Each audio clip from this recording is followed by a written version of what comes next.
कहानी वाला में आपका स्वागत है। सिंहासन 32 की इस श्रृंखला में राजा भोज को सम्राट विक्रमादित्य का 32 पुतलियों वाला सिंहासन मिलता है।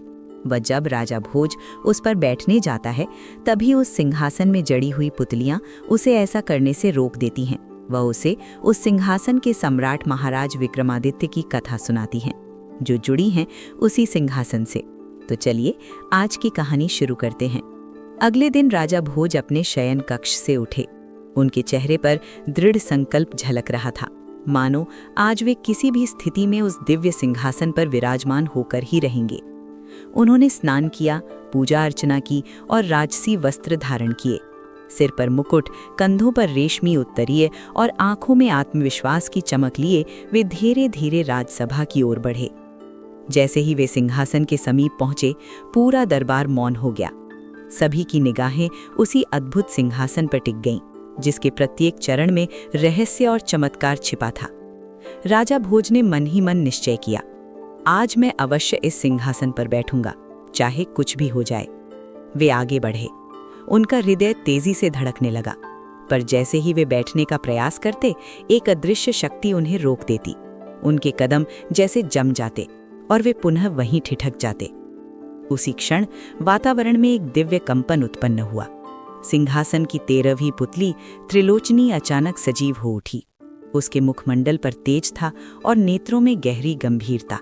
वह मधुर किंतु दृढ़ स्वर में बोली, सुनो हे राजा भोज। उसकी आवाज पूरे दरबार में गूंज उठी, मानो स्वयं सत्य बोल रहा हो। मैं तुम्हें एक पुरातन कथा सुनाती हूँ। राजा भोज ने विनम्रता से अपने हाथ जोड़ लिए। उनकी आंखों में जिज्ञासा और आदर स्पष्ट झलक रहा था। वे बोले, हे सुंदरी, मेरा भी मन महाराज विक्रमादित्य के अद्भुत बल और पराक्रम की कथा सुनने को अत्यंत उत्सुक है। कृपा कर वह कथा विस्तार से सुनाओ।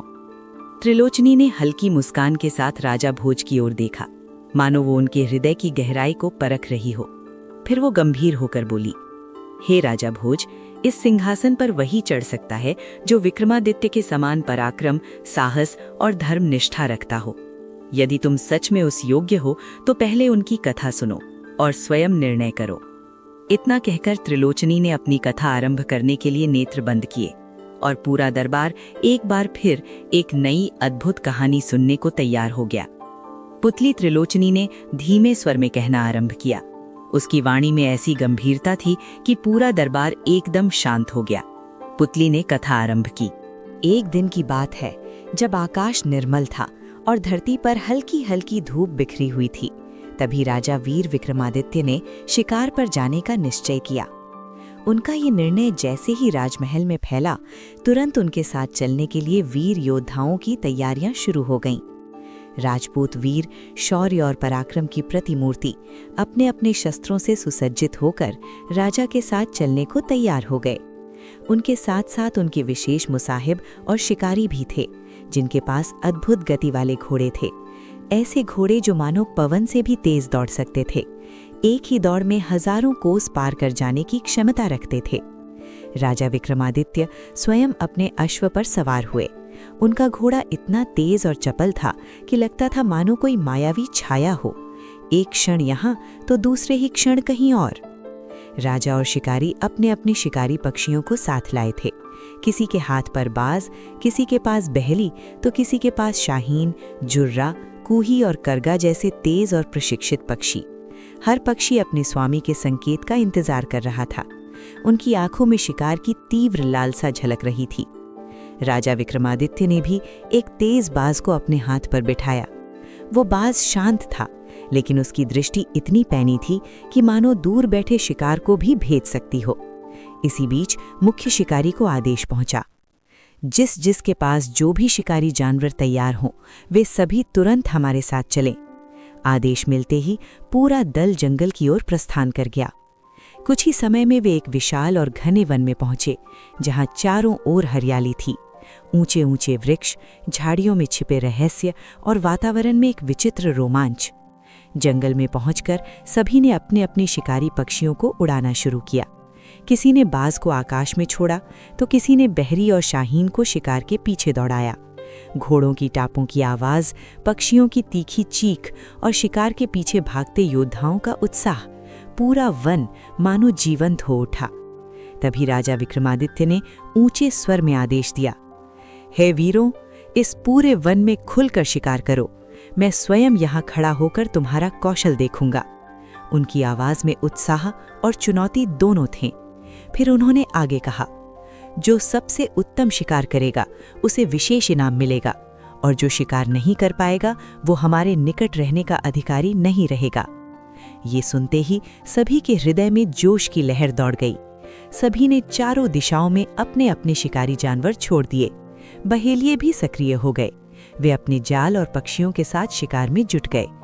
पूरा जंगल अब एक विशाल रणभूमि जैसा प्रतीत हो रहा था, जहां हर कोई अपने कौशल का प्रदर्शन कर रहा था। और उस सब के बीच राजा विक्रमादित्य एक स्थान पर स्थिर खड़े थे। उनकी दृष्टि गहन थी। वे हर एक योद्धा की चाल, हर एक शिकार की गति और हर एक प्रयास को ध्यानपूर्वक देख रहे थे। उनके चेहरे पर एक हल्की मुस्कान थी, मानो वे केवल शिकार नहीं बल्कि अपने वीरों की परीक्षा ले रहे हों। जब सभी वीर अपने अपने शिकार में व्यस्त थे, तभी अचानक राजा विक्रमादित्य की दृष्टि एक विचित्र पक्षी पर पड़ी। वो था भरिंडा, एक अत्यंत दुर्लभ और तेज पक्षी। राजा के नेत्रों में चमक आ गई। उन्होंने तुरंत अपने हाथ से बाज को उड़ाया और आदेश दिया, जाओ उसे पकड़ो। बाज बिजली की गति से आकाश में लपका और भरिंडे के पीछे दौड़ पड़ा। राजा विक्रमादित्य भी अपने अश्व को एड़ी लगाकर उसके पीछे पीछे निकल पड़े। अब एक अद्भुत दौड़ शुरू हो चुकी थी। आकाश में बाज और भरिंडा, और धरती पर उनके पीछे दौड़ते स्वयं राजा विक्रमादित्य। जिधर जिधर बाज उड़ता, उधर उधर राजा भी बिना रुके आगे बढ़ते जाते। वन के रास्ते, ऊंची नीची भूमि, कांटों से भरी झाड़ियां, कुछ भी उन्हें रोक नहीं पा रहा था। इस प्रकार पीछा करते करते वे कोसों दूर निकल आए। समय का उन्हें भान ही ना रहा। जब सूर्य अस्त होने लगा और आकाश रक्तिम रंग में डूब गया, तभी अचानक राजा को ध्यान आया, मैं कितनी दूर आ गया। उन्होंने पीछे मुड़कर देखा, पर वहां कोई नहीं था। न कोई सैनिक, न कोई शिकारी, न कोई साथी। चारों ओर केवल घना सुनसान जंगल।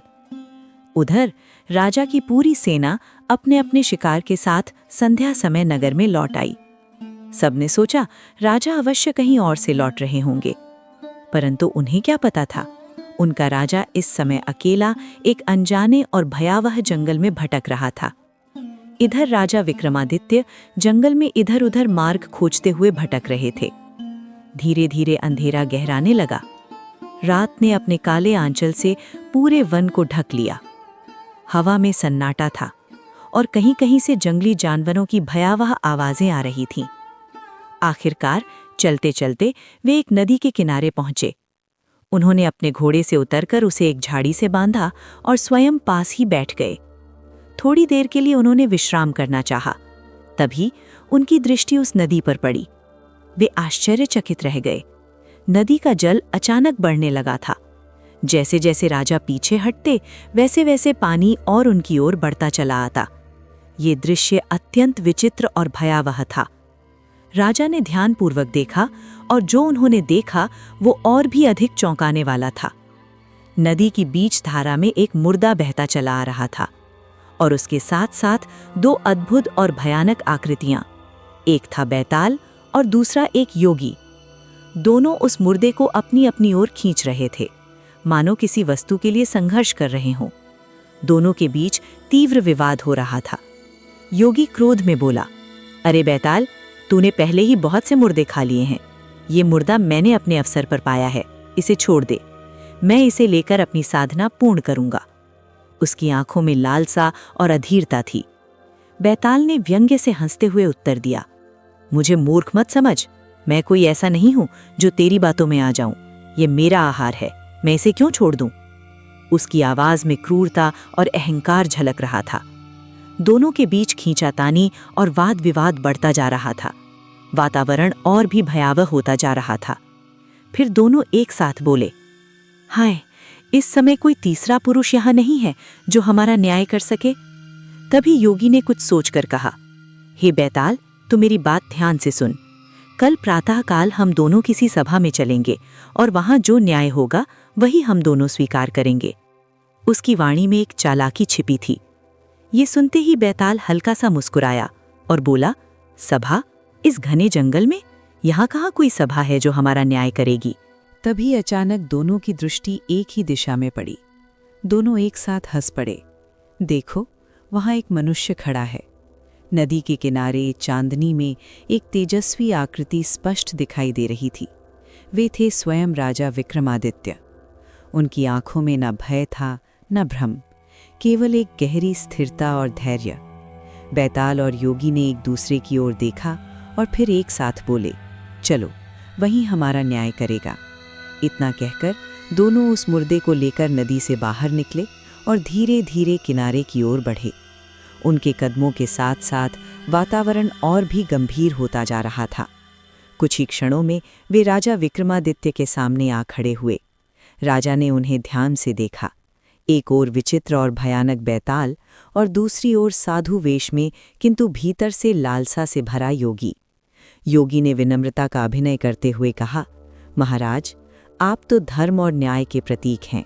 हम दोनों के बीच एक विवाद उत्पन्न हो गया है। कृपा करके धर्मानुसार हमारा न्याय कीजिए। फिर बैताल ने भी अपनी बात रखी।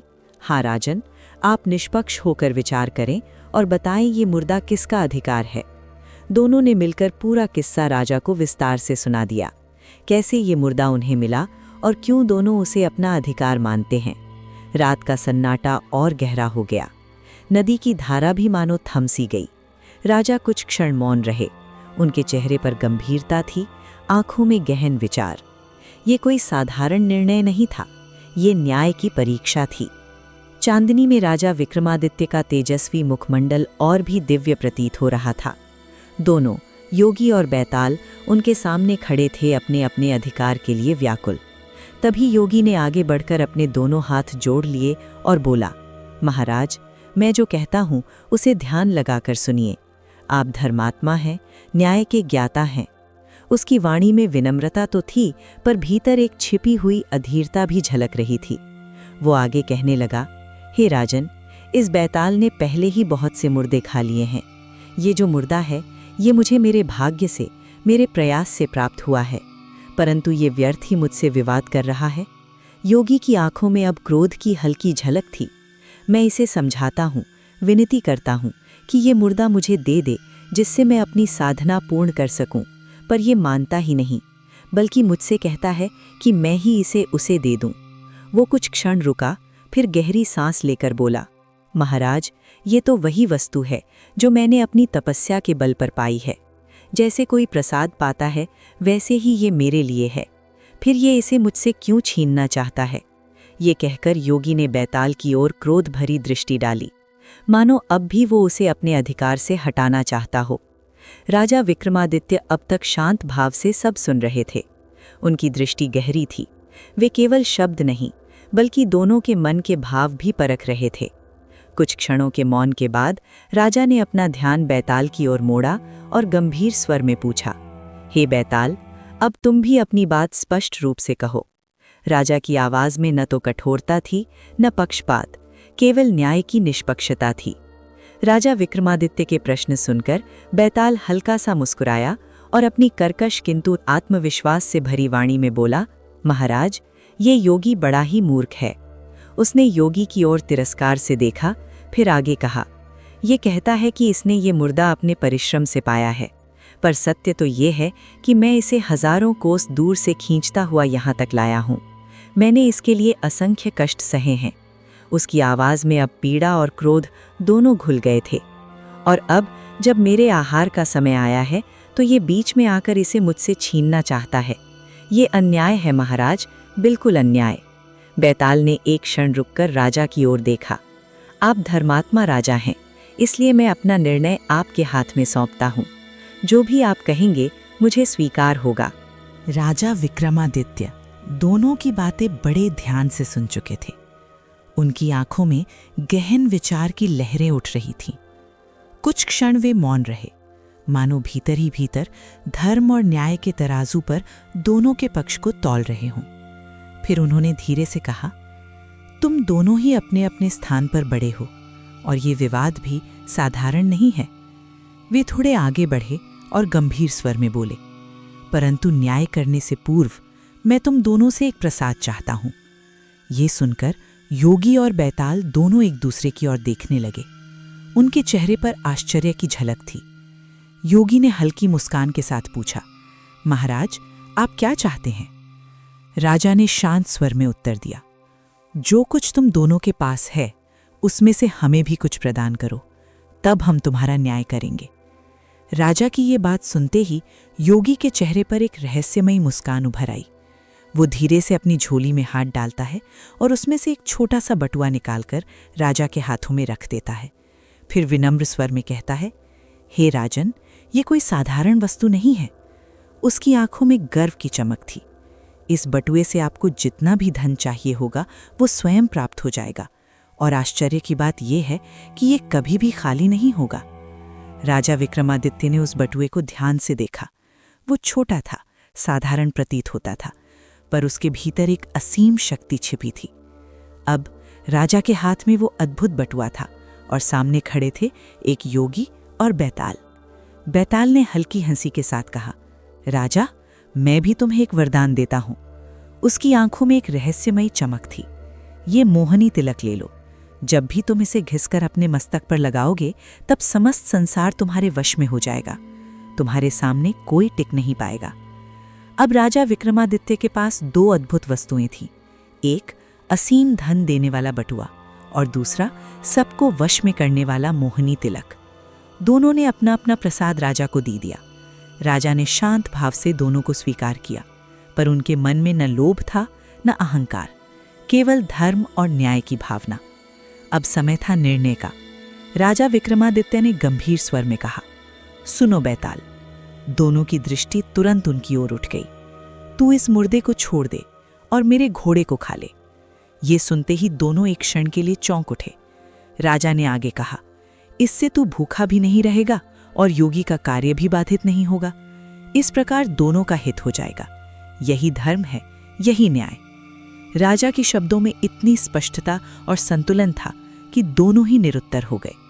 क्षण भर के मौन के बाद बैताल ने सहमति में सिर हिलाया और अगले ही पल वो राजा के घोड़े पर टूट पड़ा और उसे खा गया। उधर योगी मुर्दा लेकर प्रसन्नता से अपने मंत्र साधना में लग गया। अब वो भयानक विवाद समाप्त हो चुका था। जंगल का वातावरण फिर से शांत हो गया।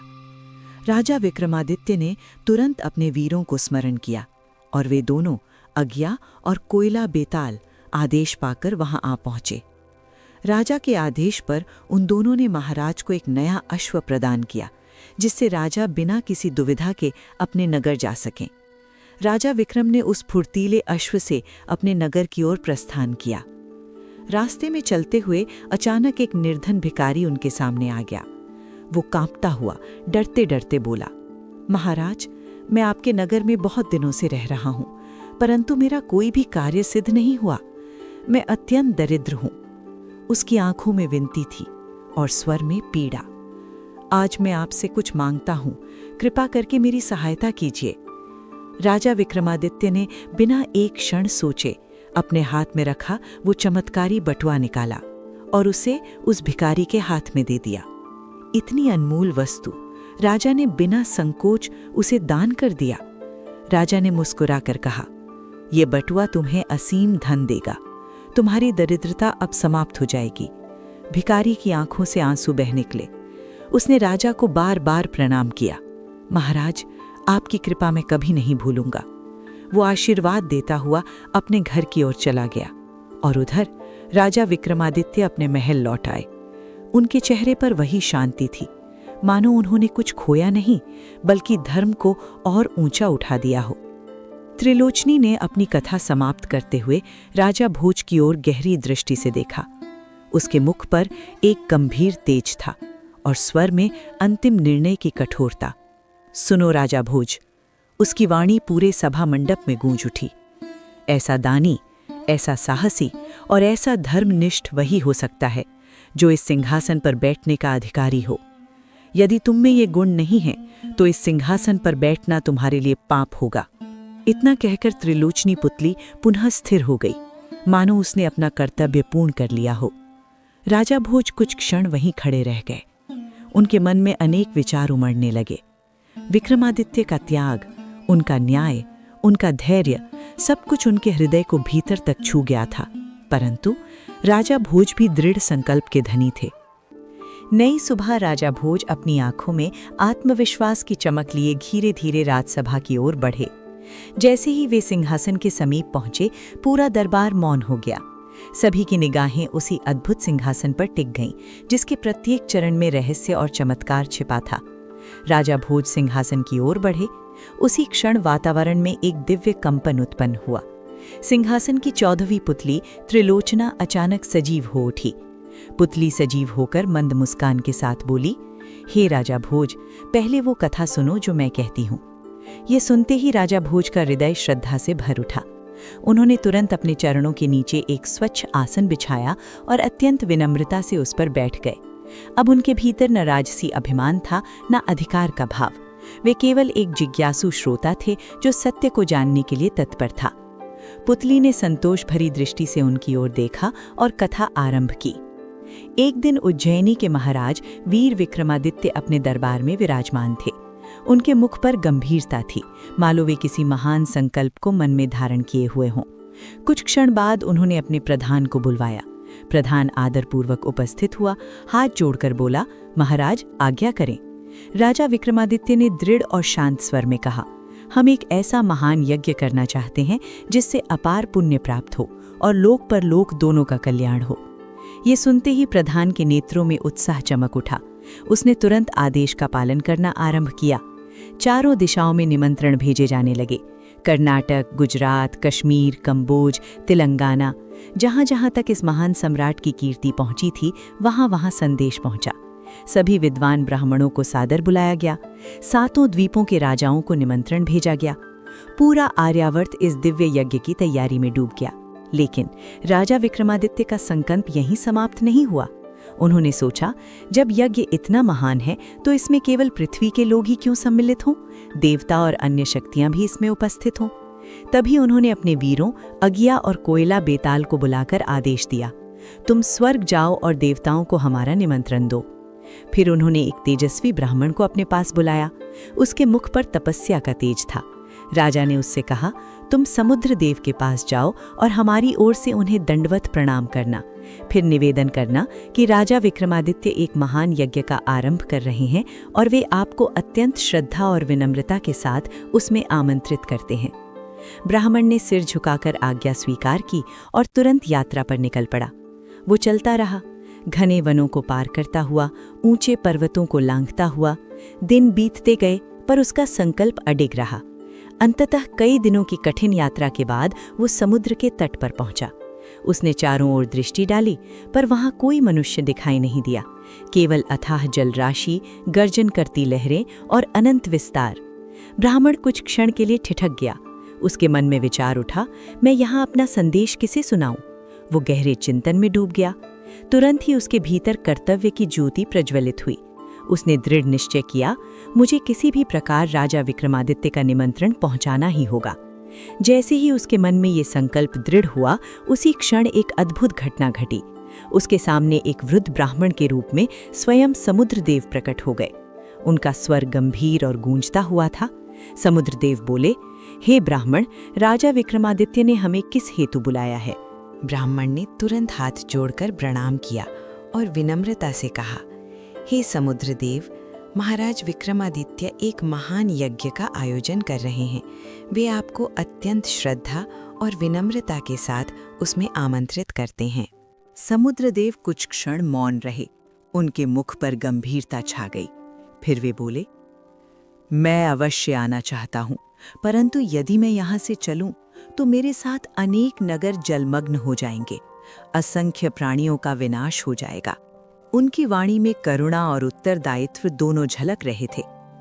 इसलिए तुम राजा से कहना कि मैं स्वयं उपस्थित नहीं हो सकता। मेरी ओर से क्षमा याचना करना। इतना कहकर समुद्रदेव ने उसे 5 अनमोल लाल रत्न और एक तेजस्वी घोड़ा प्रदान किया। ये हमारी ओर से भेंट है, इसे राजा को अर्पित कर देना। क्षण भर में वे अदृश्य हो गए। ब्राह्मण उन रत्नों और घोड़े को लेकर वापस चल पड़ा। कई दिनों की कठिन यात्रा के बाद वो उज्जैनी पहुंचा और राजा विक्रमादित्य के सामने उपस्थित हुआ। राजा ने शांत भाव से पूछा, कहो ब्राह्मण, क्या समाचार लाए हो? ब्राह्मण ने सब कुछ विस्तार से कह सुनाया, समुद्र का संदेश, उनका न आ पाने का कारण और ये भेंट।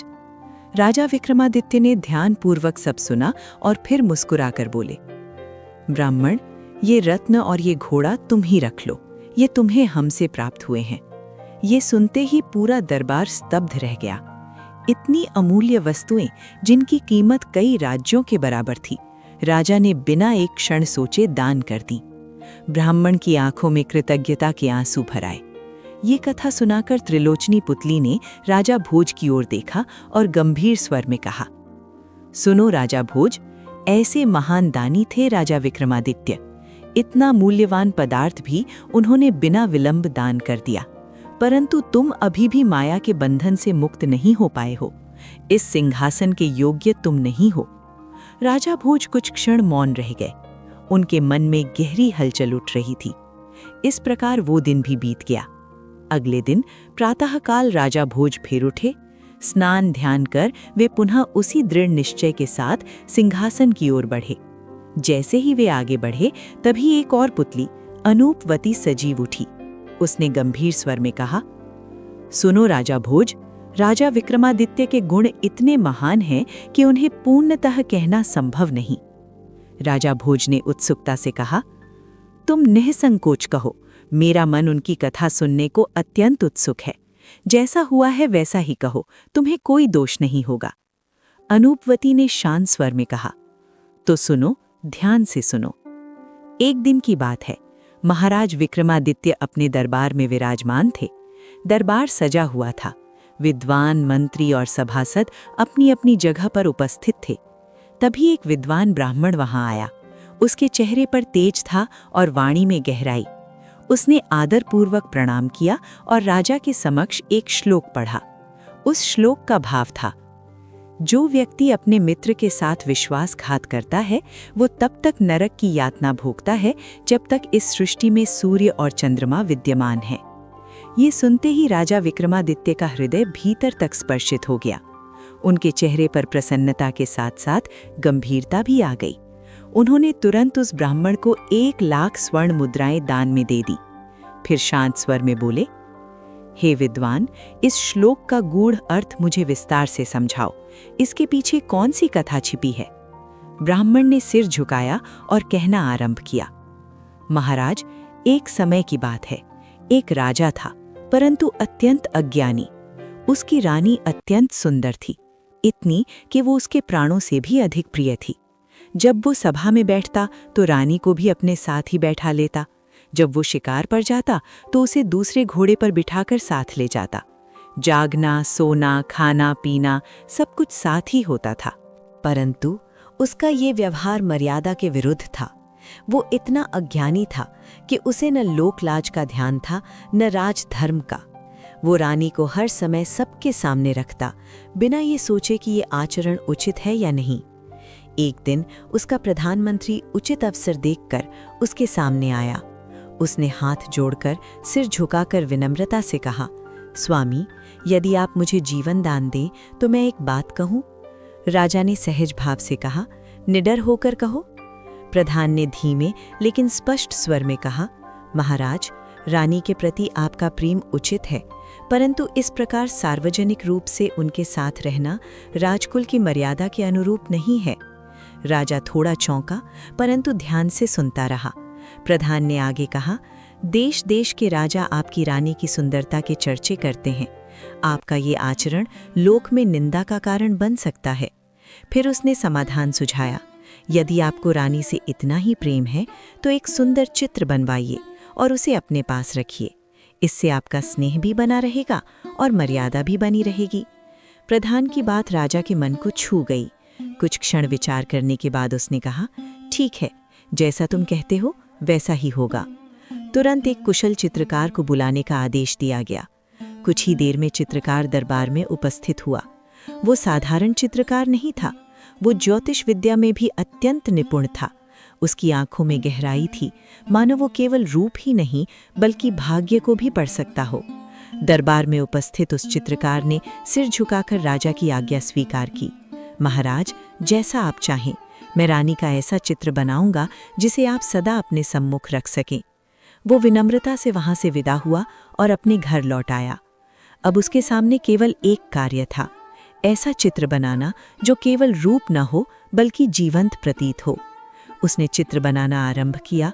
धीरे धीरे उसकी कूची चलने लगी, रेखाएं उभरने लगीं, रंग भरने लगे और कुछ ही समय में वो चित्र ऐसा बन पड़ा मानो स्वर्ग से कोई अप्सरा अभी अभी धरती पर उतरी हो। रानी के अंग प्रत्यंग, भाव, सौंदर्य सब कुछ इतना सजीव, इतना सटीक था कि देखने वाला विस्मित रह जाए। चित्रकार ने अपनी विद्या के बल से रानी के रूप को जैसे का तैसा चित्र में उतार दिया। जब चित्र पूर्ण हुआ तो वो उसे अत्यंत सावधानी से लेकर दरबार में पहुंचा। राजा ने चित्र को देखा, उनकी आंखें जैसे उसमें खो गईं। वे एक एक अंग को ध्यान से देखने लगे, नख से शिख तक। चित्र इतना सजीव था कि मानो रानी स्वयं उनके सामने खड़ी हो।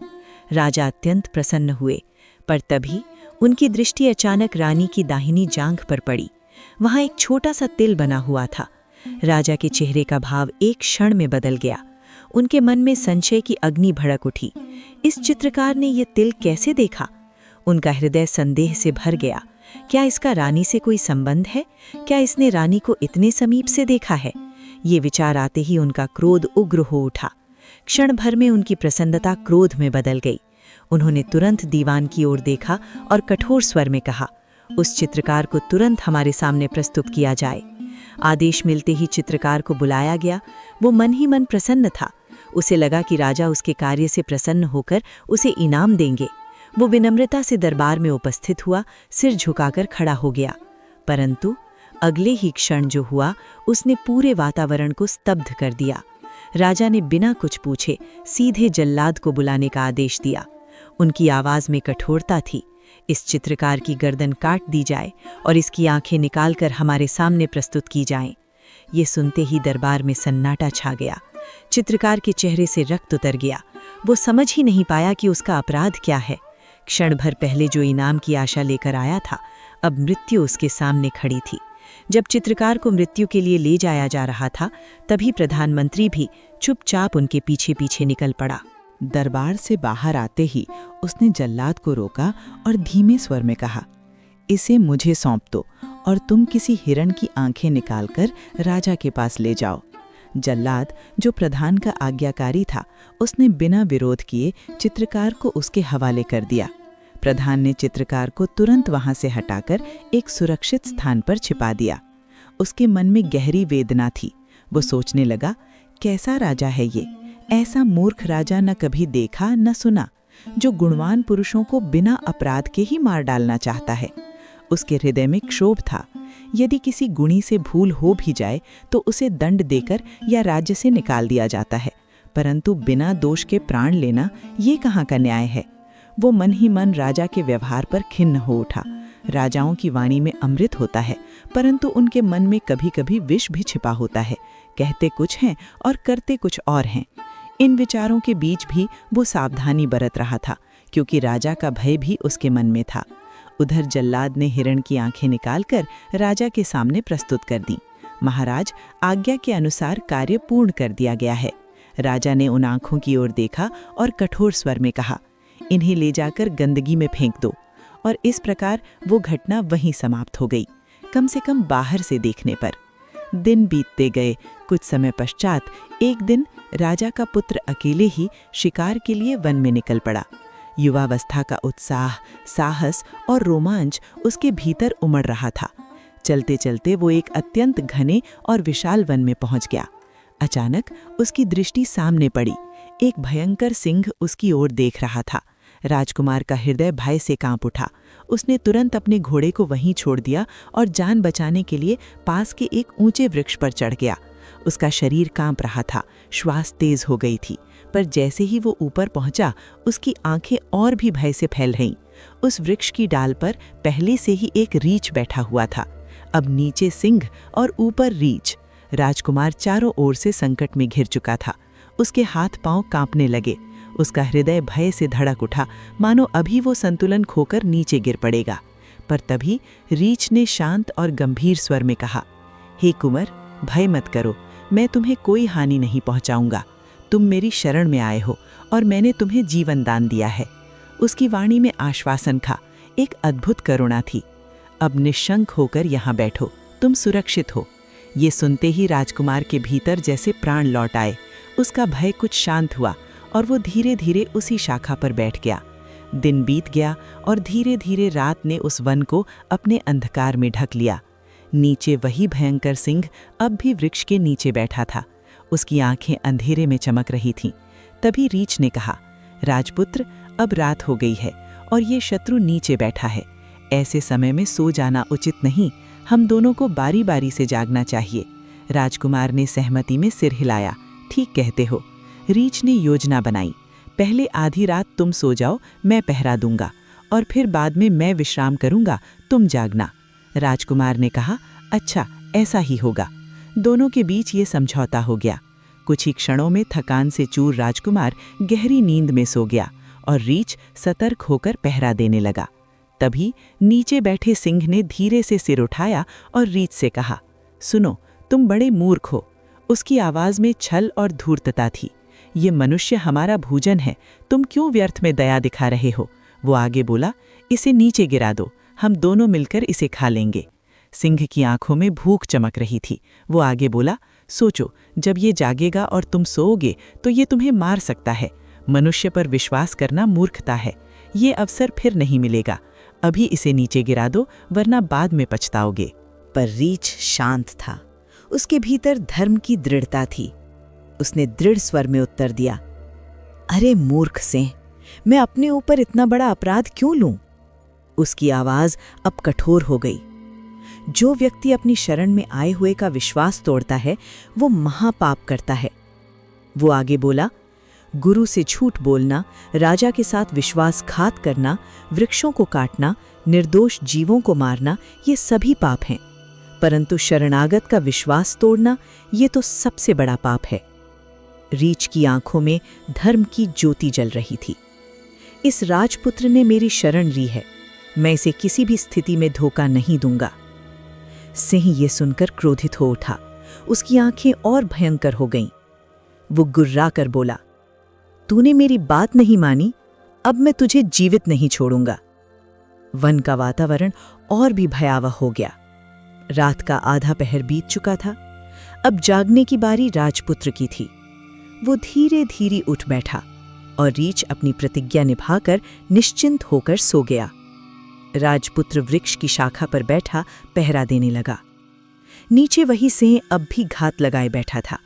उसकी आंखों में अब भी वही भूख और धूर्तता चमक रही थी। कुछ ही क्षणों बाद सिंह ने फिर धीमे स्वर में कहा, हे राजपुत्र, मेरी बात ध्यान से सुनो। उसकी आवाज में अब छल भरी मिठास थी। ये रीछ मूर्ख है, तुम्हें सोते समय इसने क्यों नहीं खा लिया? वो धीरे धीरे उसके मन में विष खोलने लगा। जब ये जागेगा और तुम सोओगे तो ये तुम्हें अवश्य मार देगा। वन में कोई किसी का मित्र नहीं होता।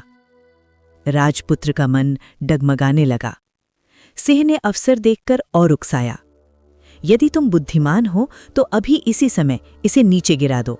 मैं इसे खाकर चला जाऊंगा और तुम सुरक्षित अपने राज्य लौट जाओगे। उसके शब्दों में ऐसा प्रलोभन था जो भय से भरे मन को विचलित कर दे। राजपुत्र अब अपने विवेक को खोने लगा था। भय ने उसके विचारों को ढक लिया। अंततः वो सिंह की बातों में आ गया। उसने धीरे धीरे सोए हुए रीछ की ओर हाथ बढ़ाया और अचानक उसे जोर से धक्का देने का प्रयास किया कि वो नीचे गिर पड़े। पर उसी क्षण रीछ की आंख खुल गई। वो तुरंत शाखा से लिपट गया और गिरने से बच गया। अब उसकी दृष्टि राजपुत्र पर पड़ी। उसकी आंखों में करुणा भी थी और क्रोध भी। वो गंभीर स्वर में बोला, अरे पापी, जिसने तुझे अपनी शरण में लेकर जीवन दान दिया, तू उसी के साथ विश्वासघात करने चला?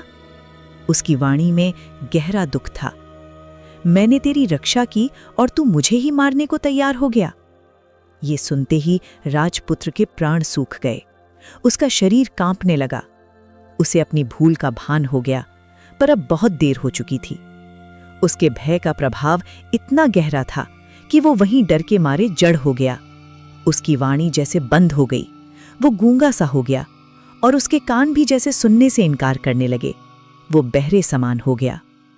धीरे धीरे सुबह होने लगी। प्रकाश की हल्की किरणें वन में फैलने लगीं। सिंह ये सब देखकर समझ गया कि अब उसका प्रयोजन पूरा नहीं होगा। वो वहां से चला गया। अब रीछ ने राजपुत्र की ओर देखा। उसकी दशा दयनीय थी। वो शांत स्वर में बोला, तुझे मारकर मैं क्या प्राप्त करूंगा? अब तू स्वयं ही अपने कर्मों का फल भोग रहा है। उसने आगे कहा, तुझे छोड़ता हूं, जाओ अपने किए का परिणाम समझो। इतना कहकर रीछ वहां से चला गया। राजपुत्र अकेला रह गया, डरा हुआ, व्याकुल और भीतर से टूटा हुआ। वो किसी प्रकार अपने राज्य की ओर लौटा। जब वो महल पहुंचा तो उसकी ये दशा देखकर सब चकित रह गए। वो न ठीक से बोल पा रहा था, न कुछ सुन पा रहा था। राजा के हृदय में चिंता की लहर दौड़ गई। जब राजपुत्र उस अवस्था में महल पहुंचा तो पूरे राजमहल में हाहाकार मच गया। रानियां विलाप करने लगीं। कोई सिर पकड़कर रो रही थी तो कोई आकाश की ओर देखकर कह रही थी, हे भगवान, ये क्या अनर्थ हो गया। एक रानी ने कांपते स्वर में कहा, निश्चय ही किसी ने इसे श्राप दिया है, तभी इसकी ये दशा हुई है। राजा का हृदय भी व्याकुल हो उठा। उनकी आंखों में चिंता स्पष्ट झलक रही थी। उन्होंने तुरंत अपने प्रधानमंत्री को बुलाकर कहा, नगर में जितने भी गुणी, विद्वान, मंत्र तंत्र जानने वाले हैं, सभी को बुलाओ और राजकुमार को दिखाओ। कोई न कोई उपाय अवश्य होगा। आदेश मिलते ही प्रधानमंत्री ने चारों ओर दूत भेजे। कुछ ही समय में अनेक तांत्रिक, वैद्य, मंत्रज्ञ और विद्वान दरबार में एकत्र हो गए। उन्होंने राजकुमार को देखा और अपने अपने उपाय करने लगे। कोई मंत्र जप रहा था, कोई यंत्र स्थापित कर रहा था, कोई औषधि दे रहा था। काफी समय तक प्रयास चलते रहे, परंतु राजकुमार की अवस्था में कोई सुधार नहीं हुआ। अंततः वे सब निराश होकर बोले, महाराज, हमारी विद्या यहाँ निष्फल सिद्ध हो रही है। हम इससे अधिक कुछ नहीं कर सकते। ये सुनते ही राजा का हृदय और भी भारी हो गया। अब आशा की अंतिम किरण भी जैसे मंद पड़ने लगी थी। तभी प्रधान ने धीरे से हाथ जोड़कर कहा, महाराज, यदि आज्ञा हो तो एक उपाय और है। राजा ने तुरंत उसकी ओर देखा। कहो, क्या उपाय है? प्रधान ने विनम्रता से कहा, मेरे पुत्र की पत्नी अत्यंत गुणी है। वो एक महान योगी की शिष्या है, मंत्र तंत्र और विद्या में निपुण है। वो थोड़ा रुका, फिर बोला, यदि आप अनुमति दें तो मैं उसे यहाँ बुला लाऊं। शायद भगवान की कृपा से राजकुमार को राहत मिल जाए। राजा को ये बात पहले थोड़ी असंभव लगी। उन्होंने कहा, तेरे पुत्र की स्त्री क्या कर पाएगी जब इतने विद्वान असफल हो गए? पर प्रधान ने दृढ़ विश्वास के साथ उत्तर दिया, महाराज, वो साधारण स्त्री नहीं है। उसे उसके गुरु ने गूढ़ विद्याएं सिखाई हैं। मेरी विनती है, एक बार उसे अवसर दीजिए। राजा ने कुछ क्षण विचार किया, फिर अनुमति दे दी। प्रधान तुरंत अपने घोड़े पर सवार होकर अपने घर की ओर चल पड़ा। वहां पहुंचकर उसने उस चित्रकार को, जिसे उसने मृत्यु से बचाकर छिपा रखा था, अपने सामने बुलाया। चित्रकार को देखकर उसने पूरी स्थिति विस्तार से समझाई, राजकुमार की दशा, राजा की चिंता और अपनी प्रतिज्ञा। फिर उसने धीमे स्वर में कहा, अब तुम्हें एक कार्य करना होगा। तुम स्त्री का वेश धारण कर मेरे साथ चलो। चित्रकार कुछ क्षण चुप रहा, फिर उसने गंभीरता से सिर झुकाया, जैसी आपकी आज्ञा। प्रधान और चित्रकार दोनों महल पहुंचे। चित्रकार अब एक साधारण स्त्री की तरह दिख रहा था, पर भीतर उसका मन स्थिर और जागरूक था। महल में उसे पर्दे के भीतर ले जाया गया। एक ओर कनात तान दी गई, जिसके पीछे वो बैठा दिया गया। बाहर राजा, राजकुमार और दीवान बैठे थे। तीनों की दृष्टि उसी ओर लगी हुई थी। तभी भीतर से स्त्री वेशधारी चित्रकार को गंभीर आवाज आई, पहले राजकुमार को स्नान कराइए, फिर उसे स्वच्छ वस्त्र पहनाइए, एक पवित्र स्थान पर आसन बिछाकर उसे बैठाइए। उसकी वाणी में एक अद्भुत अधिकार था।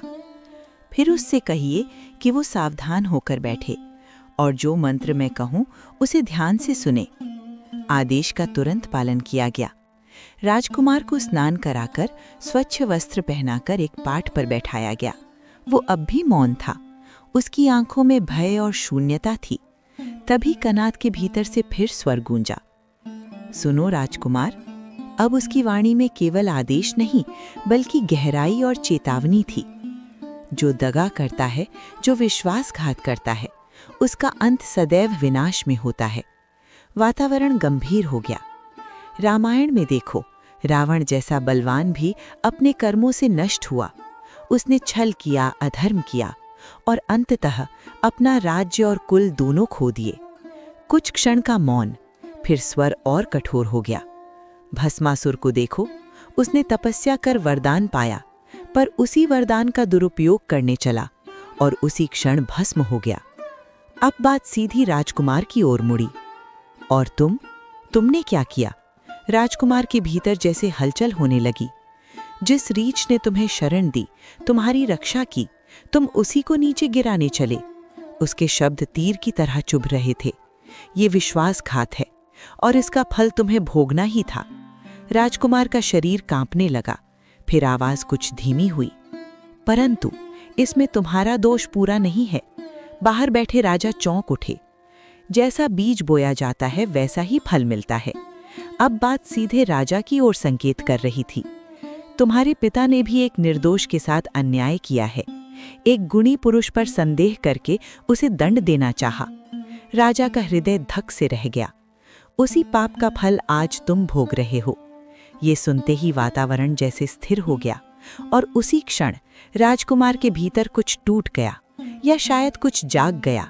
वो अचानक सचेत हुआ, उसकी जड़ता टूटी और वो बोल उठा, हाँ, ये सत्य है। राजकुमार के सचेत होते ही राजा की दृष्टि उस पर्दे की ओर उठ गई। उनके मन में अब जिज्ञासा और आश्चर्य दोनों थे। वे बोले, हे सुंदरी, अब तुम सत्य सत्य कहो, तुमने उस वन का सारा वृतांत कैसे जाना और ये सब तुम्हें कैसे ज्ञात हुआ? कनात के भीतर बैठी वो स्त्री रूपी चित्रकार कुछ क्षण मौन रही, फिर शांत स्थिर स्वर में बोली, राजन, अब मैं अपनी वास्तविक अवस्था आपके सामने प्रकट करती हूँ। आप ध्यानपूर्वक सुनिए। बाहर सन्नाटा छा गया। मैं जब अपने गुरु के पास विद्या प्राप्त करने जाती थी तो उनकी अत्यंत सेवा करती थी। मेरी सेवा से प्रसन्न होकर उन्होंने मुझे गूढ़ मंत्रों का ज्ञान दिया। उसकी वाणी में विनम्रता थी, पर साथ ही एक गहरा आत्मविश्वास भी। तब से सरस्वती मेरे मन में विराजमान है और उसी विद्या के प्रभाव से मैं सूक्ष्म से सूक्ष्म बात जान सकती हूँ। फिर उसने आगे कहा, जिस प्रकार मैंने रानी की जांघ का तिल जाना, उसी प्रकार मैंने उस वन में घटी घटना भी जान ली। ये सुनते ही राजा के मन का संशय पूरी तरह दूर हो गया। उनके चेहरे पर लज्जा और प्रसन्नता का मिश्रित भाव उभर आया। वे तुरंत उठे और कनात के पास आकर बोले, हे विद्वान, अब मैं तुम्हें पहचान गया हूँ। उन्होंने पर्दा हटवाया और सबके सामने वही चित्रकार खड़ा था जिसे उन्होंने कभी बिना अपराध मृत्यु का आदेश दे दिया था। राजा की आंखों में पश्चाताप झलक रहा था। वे बोले, तुम वास्तव में सच्चे विद्वान हो और मैंने तुम्हारे साथ घोर अन्याय किया। फिर उन्होंने उसे सम्मानपूर्वक आगे बुलाया और कहा, आज से तुम हमारे मंत्री हो और आधा राज्य भी तुम्हें अर्पित करते हैं। दरबार में आश्चर्य की लहर दौड़ गई। राजा ने आगे कहा, तू वास्तव में शारदा पुत्र है। तेरे ज्ञान का अब मुझे सही मूल्य समझ में आया है। चित्रकार ने विनम्रता से सिर झुका दिया। उधर वो ब्राह्मण जिसने ये पूरी कथा सुनाई थी, वो बोला, हे राजा विक्रमादित्य, यही इस श्लोक का वास्तविक अर्थ है। ये सुनकर राजा अत्यंत प्रसन्न हुए और उन्होंने उस ब्राह्मण को 1000 गांवों की वृत्ति प्रदान की। ये कथा समाप्त कर पुतली ने राजा भोज की ओर देखा और गंभीर स्वर में कहा, सुनो राजा भोज, क्या तुम में ऐसा विवेक, ऐसा त्याग और ऐसी विनम्रता है? उसकी वाणी कठोर हो गई। आज के समय में विक्रमादित्य जैसा राजा मिलना अत्यंत कठिन है। तुम अभी इस सिंहासन के योग्य नहीं हो। राजा भोज के हृदय में ये बात गहराई तक उतर गई। उस दिन भी वे सिंहासन पर नहीं बैठ पाए। वे धीरे धीरे महल में लौट गए। राजा भोज ने अपने प्रधान और राजपुरोहित को बुलवाया। दोनों आदरपूर्वक उपस्थित हुए। राजा ने गहरी सांस ली। कुछ क्षणों के लिए कक्ष में गहरा मौन छा गया, मानो समय भी ठहर गया हो। राजपुरोहित ने गंभीर स्वर में कहा, महाराज, ये कोई साधारण बात नहीं है। ये सिंहासन स्वयं महाराज विक्रमादित्य की तपस्या और धर्म का प्रतीक है। उस पर बैठने से पहले आपको स्वयं को उस योग्य सिद्ध करना होगा। प्रधान ने भी सहमति में सिर झुकाया। राजा भोज के मन में अब जिज्ञासा के साथ साथ दृढ़ निश्चय भी जाग उठा। मैं सत्य जानकर रहूंगा और यदि योग्य हूं तो सिद्ध करके रहूंगा। अगले दिन प्रातःकाल सूर्य की पहली किरणें महल की दीवारों को स्वर्णिम बना रही थीं। राजा भोज ने स्नान किया, पूजा अर्चना की और शांत मन से ध्यान में लीन हो गए। उनका चेहरा अब स्थिर था, मानो भीतर कोई निर्णय दृढ़ हो चुका हो। धीरे धीरे वे उठे और गंभीर कदमों से उस दिव्य सिंहासन की ओर बढ़ चले।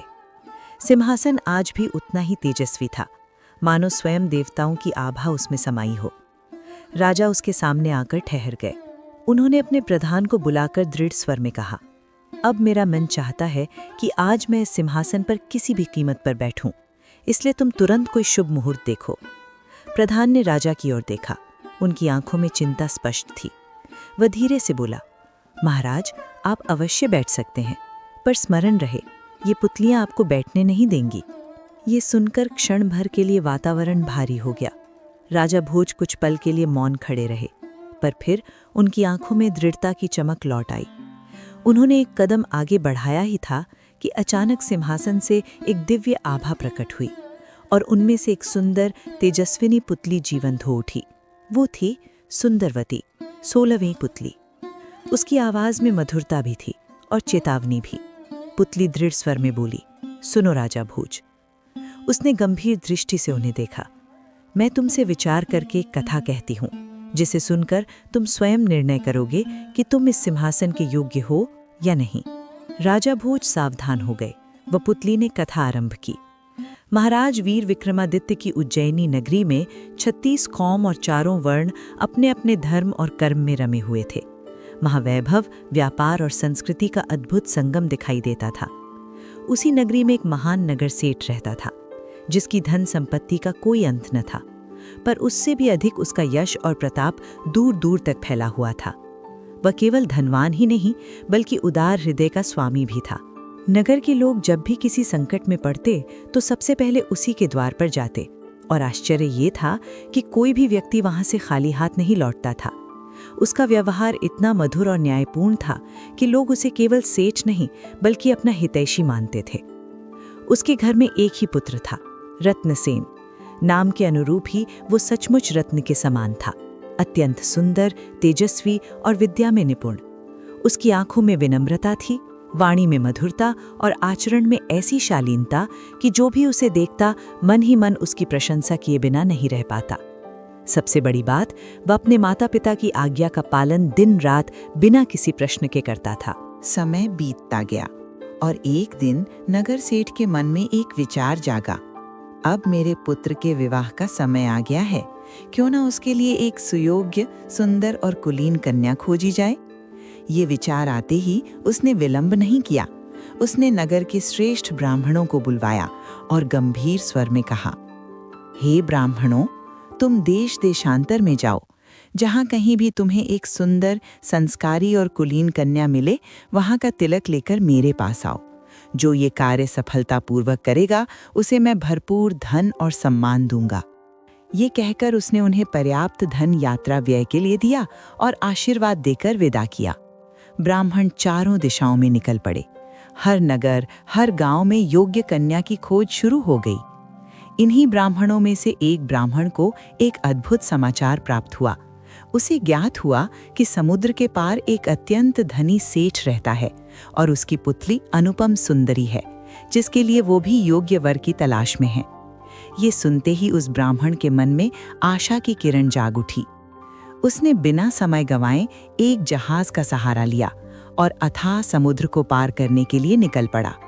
लहरें उठती गिरती, मानो उसकी परीक्षा ले रही हों, पर उसके मन में अपने कार्य को पूर्ण करने का दृढ़ संकल्प था। अंततः कई दिनों की यात्रा के बाद वो उस अजनबी भूमि पर पहुंचा। वहां का ठिकाना पूछते पूछते वो उस प्रसिद्ध सेठ के भव्य द्वार पर जा खड़ा हुआ। उसने द्वार पर जाकर द्वारपालों को अपने आगमन का प्रयोजन बताया। वह तभी द्वारपालों ने भीतर जाकर सूचना दी, उज्जैनी नगरी से एक ब्राह्मण पधारे हैं। ये समाचार सुनते ही उस सेठ ने तुरंत उसे आदरपूर्वक भीतर बुलवाया। ब्राह्मण ने भीतर प्रवेश किया और शास्त्रानुसार आशीर्वाद देकर विनम्रता से बैठ गया। सेठ ने मुस्कुराते हुए पूछा, कहिए ब्राह्मण देव, किस उद्देश्य से पधारे हैं? ब्राह्मण ने हाथ जोड़कर उत्तर दिया, मैं उज्जैनी के एक महान नगर सेठ के आदेश से आया हूँ। वे अपने पुत्र के विवाह हेतु एक सुयोग्य कन्या की खोज कर रहे हैं। इतना कहकर उसने दंडवत प्रणाम किया। सेठ ने आदरपूर्वक उसे आसन दिया और उत्सुकता से आगे पूछा, कृपया विस्तार से बताइए। तब ब्राह्मण ने शांत और स्पष्ट स्वर में कहा, हमारे सेठ ने हमें आदेश दिया है कि जहाँ कहीं भी कोई उत्तम कुल की सुंदरी और सद्गुणी कन्या मिले, वहाँ का तिलक लेकर हम उनके पास पहुँचे। समुद्र पार के उस धनी सेठ ने जैसे ही ब्राह्मण की वाणी सुनी, उसके चेहरे पर प्रसन्नता की उजली आभा फैल गई। वो भाव विभोर होकर बोला, ब्राह्मण देव, ये तो मेरे मन की ही इच्छा थी कि मैं अपनी पुत्री का विवाह किसी योग्य, कुलीन और श्रेष्ठ घर में करूं। और देखिए, भगवान ने तो बिना प्रयास के ही ये संयोग मेरे द्वार पर भेज दिया। उसने कृतज्ञ भाव से आकाश की ओर देखा, मानो ईश्वर को धन्यवाद दे रहा हो। फिर उसने बड़े आदर से कहा, आप कुछ दिन यहीं विश्राम कीजिए, तब तक मैं अपना पुरोहित आपके साथ भेज दूंगा। वो जाकर वर को अपनी आंखों से देखेगा और यदि सब कुछ उचित लगा तो वहीं तिलक कर देगा। उसके स्वर में संतोष था, पर एक पिता का स्वाभाविक संदेह भी छिपा था, अपनी पुत्री के भविष्य को लेकर। ब्राह्मण ने सहमति में सिर झुका दिया। कुछ दिन वो वहीं ठहरा और इसी बीच उसने उस कन्या को भी अपनी आंखों से देखा। वो सचमुच अद्भुत सौंदर्य की प्रतिमा थी। उसकी आंखों में शालीनता, मुख पर कोमलता और आचरण में ऐसी मर्यादा थी कि कोई भी उसे देख मुग्ध हो जाए। ब्राह्मण के मन में अब पूर्ण संतोष था, ये कन्या रत्नसेन के योग्य ही है। कुछ दिनों पश्चात वो उस सेठ के पुरोहित को साथ लेकर उज्जैनी की ओर प्रस्थान कर गया। समुद्र की लहरें फिर से उनके साथ थीं, पर इस बार यात्रा में एक अलग उत्साह था, दो कुलों के मिलन की आशा। कई दिनों की कठिन यात्रा के बाद वे उज्जैनी नगरी पहुंच गए। ब्राह्मण ने सीधे नगर सेठ के पास जाकर संपूर्ण समाचार सुनाया। महाराज, मैंने कन्या देख ली है। वो रूप, गुण और कुल तीनों में श्रेष्ठ है। ये सुनते ही नगर सेठ का हृदय प्रसन्नता से भर उठा। अगले ही दिन उसने ब्राह्मण को बुलवाया और अपने पुत्र रत्नसेन को भी पास बिठा लिया। रत्नसेन आज और भी तेजस्वी प्रतीत हो रहा था। उसकी आंखों में विनम्रता और चेहरे पर दिव्य आभा थी। जब समुद्र पार से आया हुआ पुरोहित उसे देख रहा था तो उसकी दृष्टि में संतोष स्पष्ट झलक रहा था। क्षण भर बाद वो आगे बढ़ा और विधिपूर्वक रत्नसेन के मस्तक पर तिलक कर दिया। उस क्षण जैसे वातावरण मंगलमय हो उठा, मानो देवताओं ने भी इस मिलन को स्वीकृति दे दी हो। पुरोहित ने हाथ जोड़कर विनम्र स्वर में कहा, अब आप शीघ्र ही बारात लेकर पधारिए। हम वहां जाकर विवाह की तैयारी आरंभ करते हैं। नगर सेठ ने सहर्ष ये प्रस्ताव स्वीकार किया। सब कुछ निश्चित हो गया। दोनों ओर हर्ष और उत्साह का वातावरण फैल गया। इसके बाद अतिथि आदरपूर्वक विदा होकर अपने देश की ओर लौट चले। जब पुरोहित समुद्र पार उस सेठ के पास वापस लौटे तो उन्होंने वहां पहुंचकर उज्जैनी का सारा समाचार विस्तार से सुनाया। रत्नसेन का रूप, उसका स्वभाव, उसका कुल और वहां की समृद्धि, ये सब सुनकर उस सेठ का हृदय संतोष और आनंद से भर उठा। उसने तुरंत विवाह की भव्य तैयारियां आरंभ कर दी। इधर उज्जैनी में भी नगर सेठ ने कोई कमी न रहने दी। चारों ओर जैसे उत्सव की लहर दौड़ गई थी। कारखानों में कारीगर दिन रात लगे हुए थे। कहीं आभूषण गढ़े जा रहे थे, कहीं रेशमी वस्त्रों की सिलाई हो रही थी, तो कहीं नौबत और बाजों की ध्वनि गूंजने लगी थी। मंगलाचार के मधुर स्वर वातावरण को पवित्र कर रहे थे। पूरा नगर मानो एक ही आनंद में डूब गया था। नगर सेठ ने अपने कुटुंब और संबंधियों को बुलवाया। सभी को नए नए वस्त्र पहनाए गए और हर कोई बारात में सम्मिलित होने को उत्साहित था। रंग बिरंगे दीपों से सजे आंगन, नृत्य, गीत और हर्षोल्लास से भरे प्रांगण, हर दिशा में केवल एक ही चर्चा थी, रत्नसेन का विवाह। दिन बीतते गए और तैयारियां अपने चरम पर पहुंचने लगीं, किंतु तभी अचानक नगर सेठ के मन में एक गहरी चिंता ने जन्म लिया। वो सोचने लगा, विवाह का मुहूर्त तो निकट आ गया है, पर समुद्र पार जाने में तो अनेक दिन लगते हैं। इतने कम समय में हम वहां कैसे पहुंच पाएंगे? उसके चेहरे पर चिंता की रेखाएं स्पष्ट उभर आईं। उसने ये बात अपने भाइयों और संबंधियों से कही। सभी के चेहरों पर भी एक क्षण के लिए चिंता छा गई, मानो खुशी के बीच एक अनजाना भय आ खड़ा हुआ हो। यदि समय पर नहीं पहुंचे तो इतना बड़ा शुभ कार्य अधूरा रह जाएगा। ये विचार सभी को भीतर से विचलित कर रहा था। इसी चिंता के बीच एक बुद्धिमान व्यक्ति आगे बढ़ा। उसके चेहरे पर आत्मविश्वास था और आंखों में समाधान की चमक। वो धीरे से बोला, सेठ जी, चिंता करने की आवश्यकता नहीं है। ये सब प्रारब्ध का खेल है और जो भगवान की इच्छा होगी वही होगा। परंतु मैं एक उपाय जानता हूँ जिससे आपका कार्य अवश्य सिद्ध हो सकता है। नगर सेठ ने तुरंत उत्सुक होकर उसके हाथ पकड़ लिए। भाई, अब हमारी लाज या तो भगवान के हाथ में है या तुम्हारे। जो उपाय हो शीघ्र बताओ। वो व्यक्ति थोड़ा निकट आया और धीमे पर स्पष्ट स्वर में कहने लगा, कुछ महीनों पूर्व एक अद्भुत घटना घटी थी। एक कुशल बढ़ई ने एक उड़न खटोला बनाया था और उसे लेकर राजा विक्रमादित्य के दरबार में पहुंचा था। उसकी बात सुनकर सभी चौंक उठे। उड़न खटोला? वो आगे बोला, हाँ, वो कोई साधारण खटोला नहीं था। उसमें ये अद्भुत शक्ति थी कि जो भी उस पर बैठे, जहां जाने की इच्छा करे, वो उसे पलक झपकते वहां पहुंचा दे। ये सुनते ही सबके चेहरे पर आश्चर्य और आशा दोनों एक साथ प्रकट हुए। राजा ने उस अद्भुत खटोले को देखकर उस बढ़ई को 2 लाख रुपए देकर उसे अपने पास रख लिया था। वो उड़न खटोला अब भी राजा के महल में ही होगा। फिर उसने दृढ़ स्वर में कहा, यदि आप स्वयं राजा के पास जाएं और उन्हें अपनी सारी स्थिति बताएं तो संभव है कि वे आपकी सहायता करें और वो खटोला आपको दे दें। ये अद्भुत उपाय सुनते ही नगर सेठ के हृदय में जैसे नई प्राण वायु भर गई। उसके चेहरे पर फिर से आशा की उजली रेखाएं उभर आईं। अब उसके सामने एक मार्ग था, एक ऐसा उपाय जो असंभव को भी संभव बना सकता था। वो बिना एक क्षण गवाए सीधे राजद्वार की ओर चल पड़ा। राजमहल के विशाल द्वार पर पहुंचकर उसने विनम्र स्वर में द्वारपाल से कहा, महाराज को मेरा प्रणाम कहो और निवेदन करो कि नगर सेठ उनके दर्शन की इच्छा से उपस्थित हुआ है। द्वारपाल तुरंत भीतर गया और जाकर दीवान से निवेदन किया, महाराज के द्वार पर नगर सेठ उपस्थित हैं, यदि आज्ञा हो तो उन्हें भीतर बुलाया जाए। दीवान ने गंभीरता से सिर हिलाया, उन्हें आदर पूर्वक भीतर लाओ। कुछ ही क्षणों में सेठ राजमहल के भीतर पहुंचा।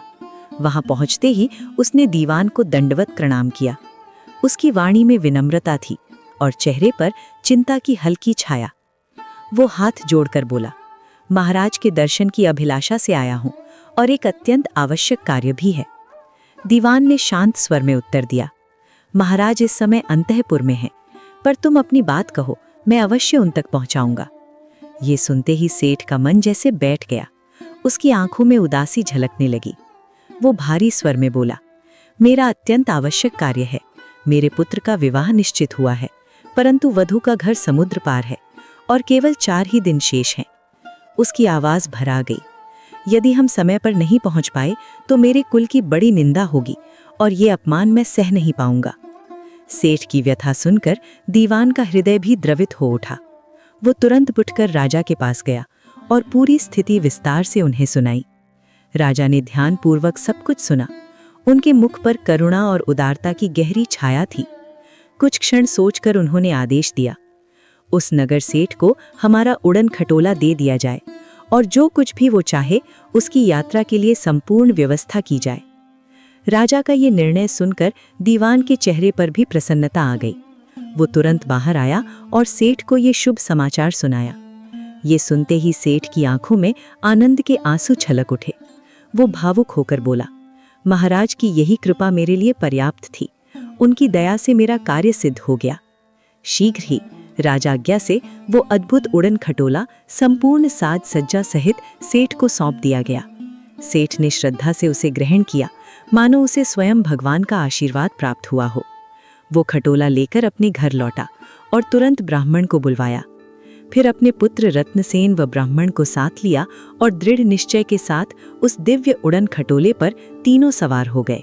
जैसे ही उसने मन ही मन समुद्र पार जाने की इच्छा की, वो खटोला धीरे धीरे आकाश में उठने लगा। नीचे उज्जैनी की नगरी छोटी होती गई और ऊपर अनंत आकाश उनका मार्ग बन गया।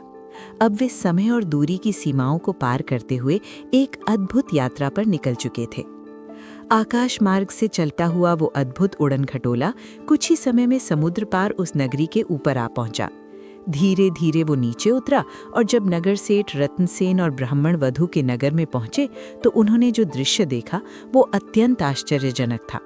पूरे नगर में मंगलाचार गूंज रहे थे।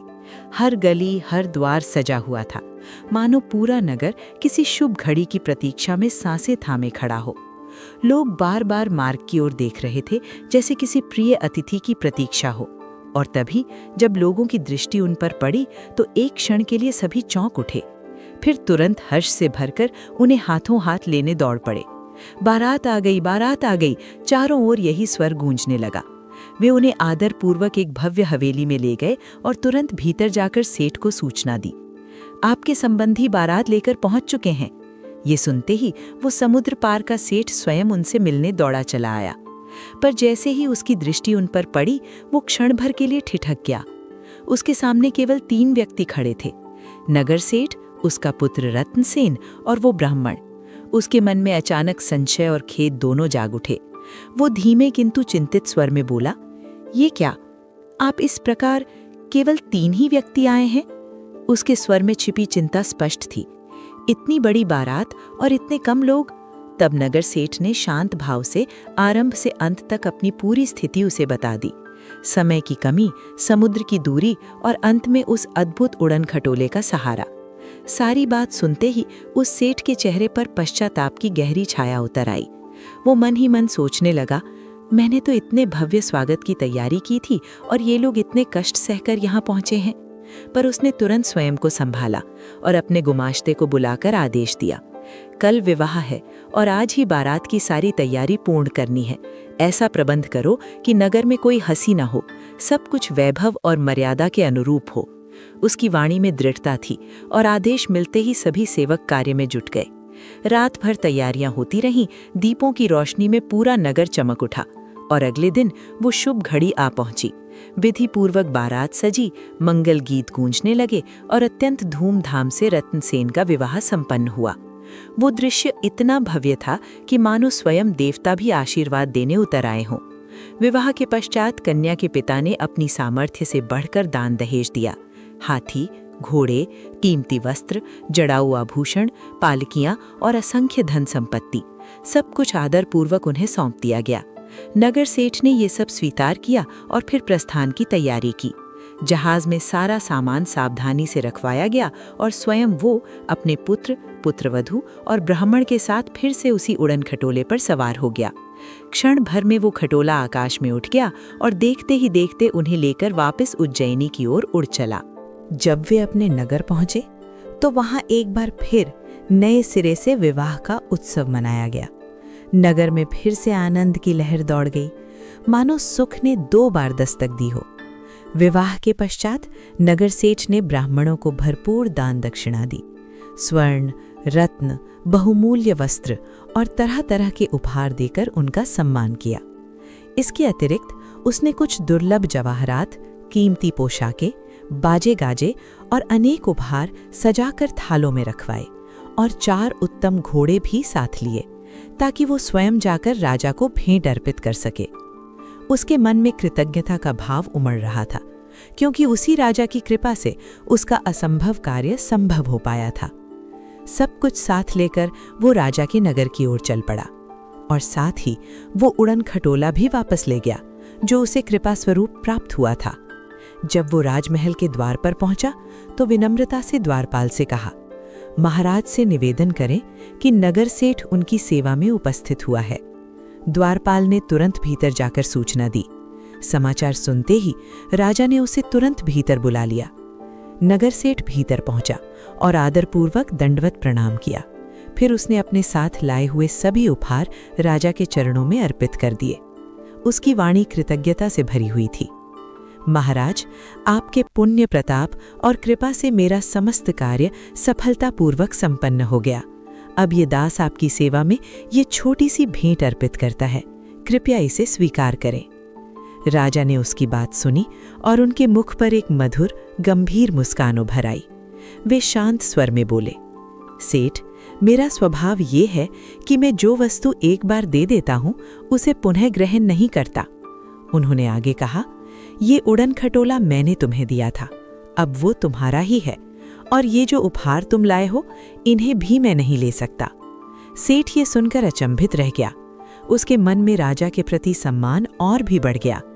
तभी राजा ने अपने सेवकों को आदेश दिया, हमारे खजाने से बहुमूल्य धन और उपहार लाए जाएं।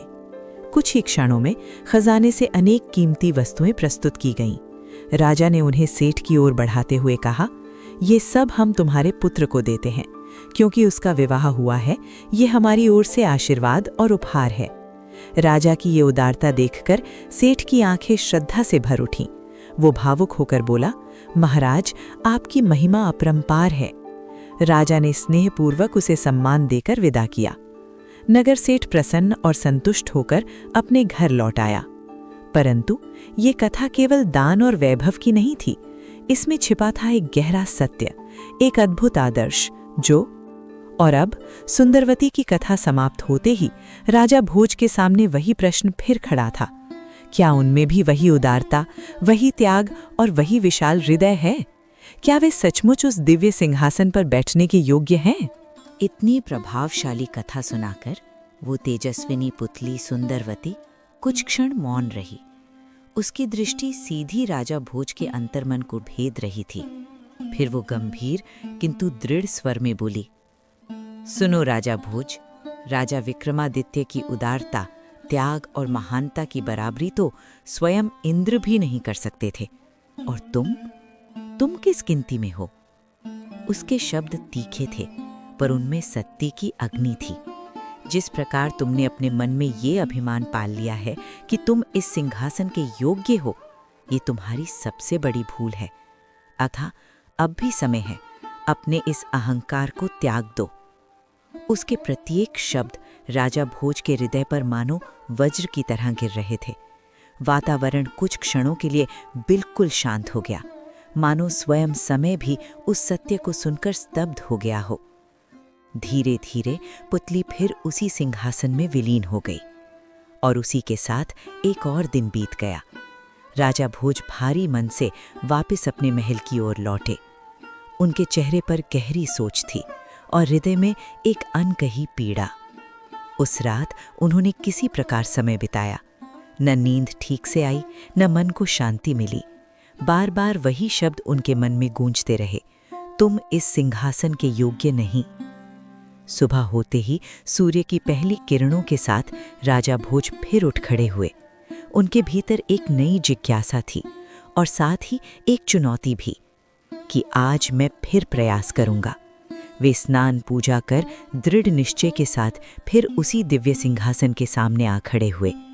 सिंहासन आज भी उतना ही तेजस्वी था, जैसे किसी अदृश्य शक्ति से आलोकित हो रहा हो। राजा भोज ने जैसे ही उस पर बैठने के लिए कदम बढ़ाया, अचानक फिर से एक अद्भुत आभा प्रकट हुई और उसमें से एक और पुतली सजीव होकर सामने आई। उसका नाम था सत्यवती। उसकी आंखों में गहन गंभीरता थी और मुख पर अलौकिक तेज। वो धीरे से बोली, ठहरो राजा भोज, अब मेरी कथा सुनो। और यहीं से एक नई परीक्षा, एक नई कथा और राजा भोज के धैर्य की अगली कसौटी आरंभ होने वाली थी। दोस्तों, उस पुतली ने राजा भोज से आखिर क्या कहा, वो वृतांत हम आपको सुनाएंगे इस श्रृंखला के अगले भाग में। पर दोस्तों, आप जाने से पहले हमारे चैनल कहानी वाला को सब्सक्राइब अवश्य करें। साथ ही अगर ये कहानी आपको पसंद आई हो तो लाइक करें, वह हमें कमेंट करके बताएं कि आपको ये कहानी कैसी लगी। धन्यवाद।